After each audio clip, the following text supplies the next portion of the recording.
બીજા દિવસે પણ બજારમાં ખરીદીનો મૂળ નિફ્ટી 100 પોઈન્ટથી વધુ વધીને 26,000ને પાર. બેંક નિફ્ટી પણ 300 પોઈન્ટથી વધુ વધ્યો અને મિડ કેપ અને સ્મોલ કેપ શેરોએ પણ આઉટ પરફોર્મન્સ યથાવત. મેટલ શેરોમાં મજબૂતી જળવાઈ. ઇન્ડેક્સ 1.5% વધ્યો. હિન્ડાલ્કો લગભગ 2%ના વધારા સાથે નિફ્ટીના ટોચ ગેનર્સમાં સામેલ. Realty, private bank, capital market અને ડિફેન્સમાં પણ મજબૂત ગ્રોથ.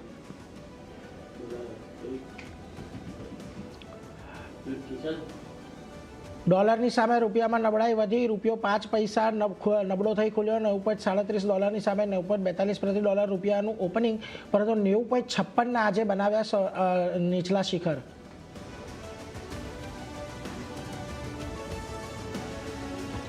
EMS સ્પેસમાં સતત બીજા દિવસે ખરીદીનો માહોલ. આજે શેર લગભગ 4% વધીને ફ્યુચર્સના ટોપ ગેનરમાં બન્યો, જેમાં ડિક્સન ટેક અને સિરમા SGS પણ 2 થી 3% વધ્યા.